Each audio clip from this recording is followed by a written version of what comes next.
YouTube ইন্ডাস্ট্রির একটা fascist বলা যায় তহিদ আফ্রিদিকে। ও বের হইলে আমার যে ক্ষতি হবে এটা তো আমার জানা হয়ে গেছে অবশ্যই। ওর মতো আফ্রিদি যাতে আর সেকেন্ডটা বাংলাদেশে না আসুক। আফ্রিদি বলতে থাকে যে আমাদেরকে হচ্ছে গুম করে ফেলা হবে, টর্চার করা হবে, বা ডিবি দিয়ে হচ্ছে ঘেরাও করা হবে। 3টার দিকে ঢুকছি, 7টার দিকে বের হয়েছি।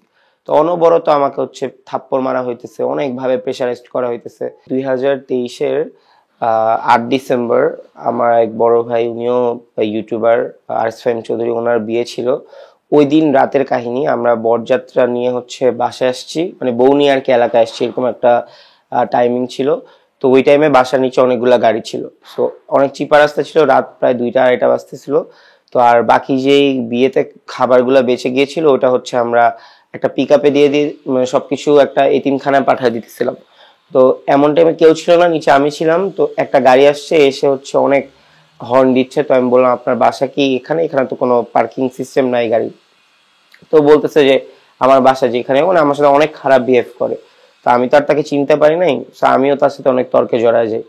তো এরপরে সে হচ্ছে এগুলা করে চলে যায়। তারপরের দিন হচ্ছে আফ্রিদি বলতে থাকে যে আমাদেরকে হচ্ছে গুম করে ফেলা হবে, এই করে ফেলা হবে, মানে টর্চার করা হবে, বা ডিবি দিয়ে হচ্ছে ঘেরাও করা হবে, তাড়াতাড়ি আমি তোদেরকে বাঁচাবো। মানে বেসিক্যালি আমাকে, আমি তো কথা বলছি, তা আমাকে বাঁচাবো, আর তোকে অনেকভাবে খুঁজতেছে। এবং কয়েকটা ব্রিগেডিয়ার কবির ওনারা মেসেজও দেওয়া স্টার্ট করে ফাহিম ভাইকে যে এই ছেলেটা কোথায়, ওকে আমাদের লাগবে, ওর নেম আর নাম্বার দাও। মানে এমন ভাবে বলে যে মনে হয় নেম আর নাম্বার পাইলে হচ্ছে তারা হচ্ছে আমাকে ট্রেস করে ক্ষতি করবে। তো তখন বিষয়টা আফ্রিদির হ্যান্ডেল করতেছে। তো ও তখন হচ্ছে বলতেছে যে আমার বাসা হচ্ছে টিভি চ্যানেলের বাসা, আমার বাসায় হচ্ছে কখনোই কোনো প্রশাসনের লোক আসবে না, কখনোই গুম করা হবে না, ওকে তাড়াতাড়ি আমার বাসায় পাঠায়। তো আমার সাথে কয়েকজন বড় ভাইও যায়। তো যাওয়ার পরে সে ফার্স্টের দিকে বলে যে সে হচ্ছে কোনো ম্যাটারই না এটা তার কাছে সলভ করা। তো সে তখন নিজেই গাড়ি ড্রাইভ করে আমাকে ওই ইসিপি চত্বরে ওয়াসি টাওয়ারে পিএমও অফিস এনটিএমসি লেখা, সো ওখানে হচ্ছে মানে এই অফিসটা যা বুঝলাম যে ওর আন্ডারেই চলে, যে এখানে আসলে বেসিক্যালি শেখ হাসিনার ভিডিও বা সরকারের পক্ষে যে ভিডিওগুলা, এগুলো সব এই অফিসে হ্যান্ডেল করা হয়।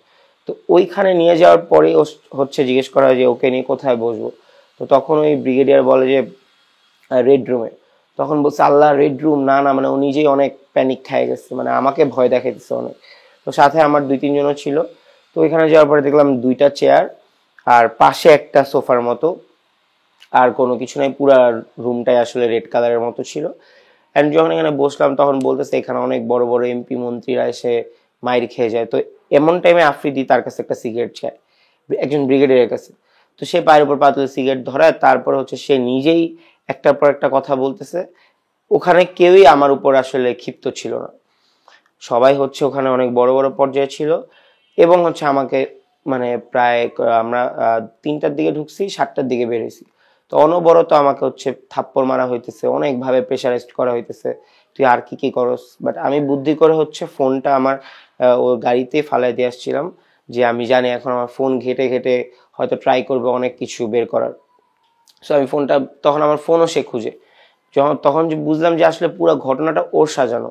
যে অফিসে বসে ও সিগারেট ধরাইতেছে সেখানে হচ্ছে ও আমাকে অনবরত মারতেছে, একটার পর একটা মারতেছে, একটু পর মারতেছে। তো 7টা পর্যন্ত হচ্ছে আমাকে এভাবে নির্যাতন করে। তো এইটা আসলে তো প্রাউডের কিছু না, এটা আসলে লজ্জারজনক ব্যাপার। তো এইটা আসলে শেয়ার কার কাছে করবো? অ্যান্ড ও তখন বের হয়ে আবার বলতেছে যে বাধ্য হয়ে করছি, নইলে নাকি আমাকে গুম করে ফেলতো। মানে ওর ব্যাপারটা হচ্ছে কি যে ও একদিক দিয়ে ওনাদেরকে বলতেছে প্লিজ ওনাকে, ওকে গুম করেন না, ওকে মেরে ভাসায় দিয়েন না, আমি দেখতেছি বলে আমাকে হিট করতেছিল।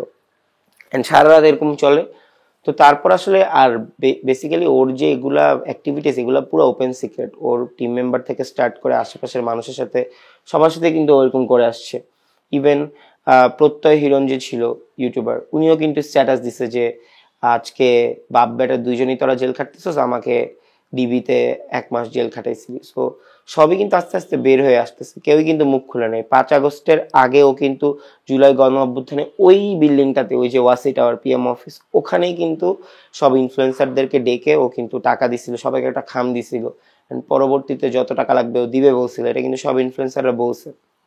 এরপরে ওকে নিয়ে যখন ভিডিও বানানো স্টার্ট করি তখন অ্যাকচুয়ালি আবার দেখি যে না, ও তো আসলে ওর তো পাওয়ার শেষ না, বা ও তো আগের মতোই। কারণ যে মানুষ 5 আগস্টের পরে মামলা খেয়ে দেশ ছেড়ে চলে গেছিল সপরিবারে, সেই মানুষ এখন দেখলাম আবার ওপেনে ঘাটতেছে, গুলশানেও ঘুরতেছে, আবার হচ্ছে তার বাবার বার্থডেও সেলিব্রেট করতেছে। তো অবশ্যই তার কাছে পাওয়া, তখন চিন্তা করলাম যে না, আসলে পাওয়া, টাকা থাকলে আসলে ক্ষমতা এভাবেই কিনা যায়।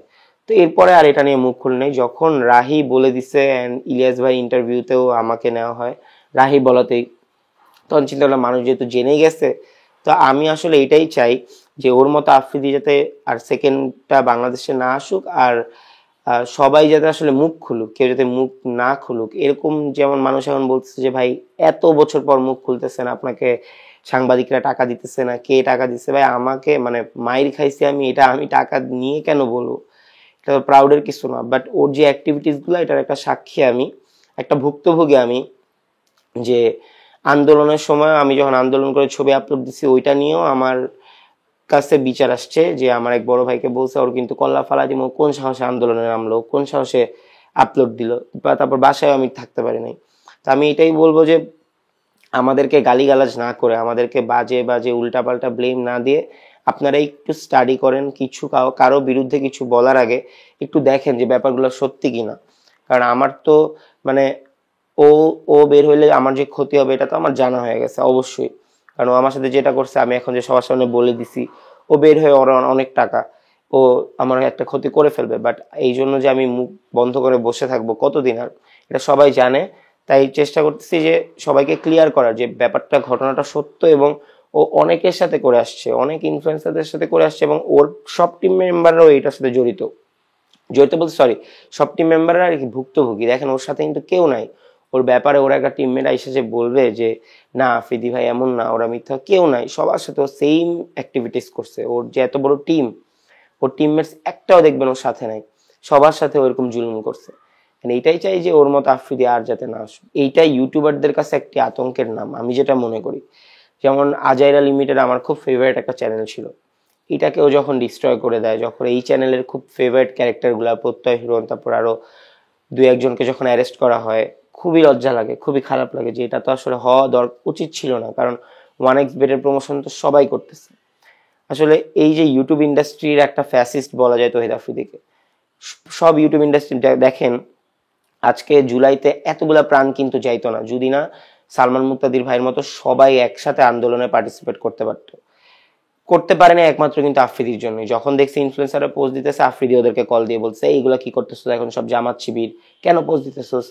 তো এই যে আমরা রাস্তায় ওপেনে, মানে আমরা কয়েকজন নামতে পারছি, বাকি সবাই নামতে পারে নাই। সবাই যদি নামতে পারতো খুব আগেই কিন্তু ব্যাপারটা সর্ট আউট হয়ে যাইতো, একটা পাওয়ার থাকতো, এতগুলা প্রাণ কিন্তু যাইতো না।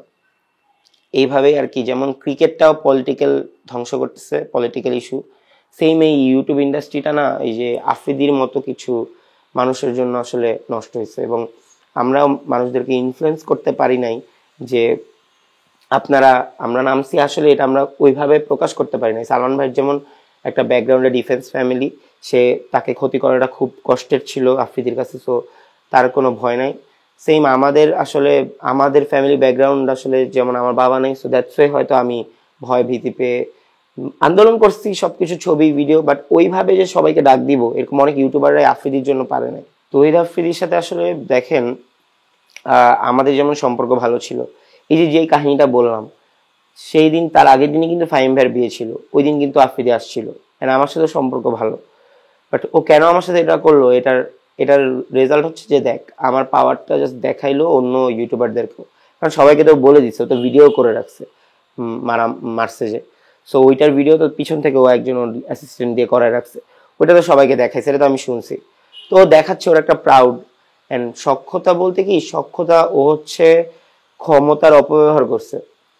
আমরা যেমন আমাদের গ্রুপ থেকে সাইকেল স্ট্যান্ড, বাইক স্ট্যান্ড করি, আমরা যেমন হচ্ছে যে কোনো জেলায় গেলে আমাদের জেলা প্রতিনিধির একটা সাপোর্ট লাগতো, আমাদের সাথেও কিন্তু অনেক বড় বড় ক্ষমতাবানদের সাথে পরিচয় আছে, ছবি আছে আমাদের এলাকারও। বাট আমাদের কি বিবেক কাজ করছে যে না, আমরা মানে তাদের ক্ষমতাটা অপব্যবহারও করি নাই, তাদের হচ্ছে মানে আশকারাও পড়ি নাই, আমরা কিন্তু ঠিকই স্টুডেন্টদের পাশে দাঁড়াইছি। বাট ও কিন্তু এটা করে নাই, ও কিন্তু ক্ষমতার অপব্যবহার করছে। হ্যাঁ, এটা খুবই ইজি যে আপনি একটা টিভি চ্যানেলের যদি সিইও বা চেয়ারম্যান হয়ে থাকেন, আপনার সাথে ডিবি প্রধানের ভালো কানেকশন হওয়াটা খুব কঠিন কিছু না, হইতেই পারে। বাট তার ক্ষমতাটা আপনি যে অপব্যবহার করতেছেন এটা তো আপনি ঠিক করতেছেন না, এটার জন্য তো আপনার শাস্তির আওতায় আসতেই হবে। এই যে সে যে পিএমও অফিসে রাত 3টা বাজে 2টা বাজে আমাকে নিয়ে ঢুকলো, এই পাওয়ারটা তো বা এই যে পাওয়ারের যে মিস ইউজটা যে সে করলো এটা তো তার নাই। সে যে পিএমও অফিসে বসে আমাকে মারলো, এটার পাওয়ার তো তার কাছে থাকার কথা না, বা এটার এক্সেস তো তাকে দেওয়ার কথা না। হ্যাঁ এরকমই তো, যে তুমি আমার মানে ও আমাকে অনেকভাবে আসলে প্রেজেন্ট করতো, এইটা করি চল ওইটা করি, তো ও একটু অ্যাভয়েড করতাম। কারণ রাহি এসে বলতো, টিমমেটরা এসে বলতো, ব্যাক টু 2014-এ ও হচ্ছে 14-15-এও কিন্তু ওনার যে টিমমেট ছিল হায়াত মাহমুদ রাহাত ভাই, ওনার সাথেও সম্পর্ক নষ্ট হয়েছে, অনেক কথা শুনছি। সো ওই ব্যাপারেও একটু অ্যাভয়েড করে চলতাম। বাট তাকে সব প্রোগ্রামেও আমাদের অ্যাটেন্ড করাইতে হইতো, ইভেন সব বড় বড় ক্যাম্পেইনই তাকে রাখতে হইতো, যদি না রাখা হইতো তখন সবার ঘুম হারাম। সো তার সাথে মিশতে হইতো এবং ভয়ও পাইতে হইতো, দুইটা আসলে সেম। তার টিমমেটরা যে বলতেছে সবাই যে তার টিমমেটদেরকে বেঈমান বলতেছে, ঠিক করতেছে না, কারণ কিছু করার নাই। আপনি দেখেন না, ওদের জায়গায় আপনি থাকতেন যে হ্যাঁ মানুষ বিশ্বাস করবে না। এখন রাহি যদি 5 আগস্টের আগে বা একটা স্টেটমেন্ট দিত যে আফ্রিদি ভাই আমার সাথে এটা করছে, সবাই রাহিরে গালাগালি করতো যে এই তোরে উঠাইছে আফ্রিদি, তুই আফ্রিদির ব্যাপারে এইসব বলতেছিস, এইসব কি আরো ফেম পাইতে চাইতেছিস? ভাই ফেম পাওয়ার কিছু নাই, আমিও পড়ালেখা করতেছি, পাশাপাশি ফেমের তো এখানে কোনো প্রশ্নই আসে না। আমাকে মারা হয়েছে, এটা কি ফেম? এটা কি খুব মানে প্রাউডের বিষয়? এটা একটা লজ্জাজনক ব্যাপার নাই যে আমার ফ্যামিলি মেম্বার্সরা অনেক কল দিতেছে, সবাই অনেক জ্বালাইতেছে, এই ব্যাপারটা খুবই এমব্রেসিং। কতটুকু জানি বলতে, যখন হচ্ছে কিশোরগঞ্জে একটা আলপনা প্রোগ্রাম হয় অনেক বড়, তখন সবাই দাওয়াত পায়, ফাহিম ভাই থেকে শুরু করে সবাই দাওয়াত পায়। ও তখন ওর গাড়ি নেয় না, না নিয়ে আমাদের গাড়িতে যায়। তখন ওর সাথে ও একটা পিস্তল ক্যারি করে, এটা সবাইকে দেখায়, যেহেতু আমাদের গাড়িতে যায় সবাইকে দেখায়, দেখ হ্যান ত্যান।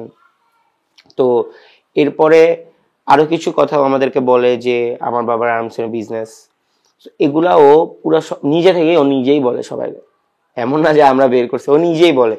এগুলো আসলে একটা মাফিয়া টাইপের একটা ভাইব ও নিতে চায় সবার কাছ থেকে, যে দেখ আমি কি করতে পারি। অন্যান্য যে ইনফ্লুয়েন্সাররা আছে তারা যে মুখ খুলছে, এগুলো 100% সত্যি কথা, একদম হুবহু আমি দেখেই বুঝছি সত্যি কথা, কারণ ওই অ্যাক্টিভিটিস গুলাই করে, এগুলো একদম 100% সত্যি কথা যারাই বলতেছে। ইভেন দো ওর চারপাশে যারা আছে সবাই এটা ওপেন সিক্রেট ও যেমন। এইটা মনে করি যে তহিদ আফ্রিদির সমস্যা না, এটা সমস্যা আমাদের দেশের ক্ষমতাবান মানুষ আর প্রশাসনের। টাকা এবং ফেম, টিভি চ্যানেল তাদের কাছে এমন বড় কিছু হয়ে যায় যে আসলে তারা অন্ধ হয়ে যায়। যে দেখেন আজকে তহিদ আফ্রিদি কিন্তু তহিদ আফ্রিদি হয়ে উঠতে পারতো না যদি না ডিবি প্রধান তাকে আশকারা দিত, বা তার বাবা বা হচ্ছে মানে বড় বড় ক্ষমতাবানরা তাকে হচ্ছে সাপোর্ট করতো, যে তুমি এটা ভুল করতেছো কেন, এগুলা তো আমাদের আইনে নাই। আমাদের বাংলাদেশে যেটা হয়ে আসতেছে 5 আগস্টের পরেও, যে ভিপি নূর ভাই আমাদের বাংলাদেশের একটা সম্পদও আমরা বলতে পারি, কারণ সে আওয়ামী লীগের দ্বারা সবচেয়ে বেশি নির্যাতিত। সে যে আফ্রিদি এত কুকর্ম করছে এগুলো জানার পরও যে সে আফ্রিদিকে একটা শেল্টার দেওয়ার মতো, দেখেন ভিপি নূর ভাইয়ের কি টাইম আছে যে আফ্রিদির সাথে ভিডিও কলে আবার রাহিকে অ্যাড দিবে? এই ব্যাপারগুলা খুবই মানে খারাপ লাগে, যে আপনারা দেশের জন্য এত কিছু করলেন, আপনাদের কথায় আমরা আন্দোলন করলাম, এখন আপনারা কিন্তু জুলাইকে প্রশ্নবিদ্ধ করতেছেন। আমি মনে করি যে এটা আফ্রিদির সমস্যা না, এই সমস্যাটা আমাদের বাংলাদেশের প্রশাসনের এবং ক্ষমতাবান মানুষদের। এই যে আফ্রিদি বের হয়ে যদি আরেকটা ক্ষমতাবান মানুষদেরকে ধরে, আগের আমলে সরকার কিন্তু পাবলিকলি আফ্রিদিকে প্রেজেন্ট করছে, একদম পাবলিকলি। জুনায়েদ আহমেদ পলক থেকে স্টার্ট করে ডিবি হারুন থেকে স্টার্ট করে সবার সামনে আফ্রিদি ছিল।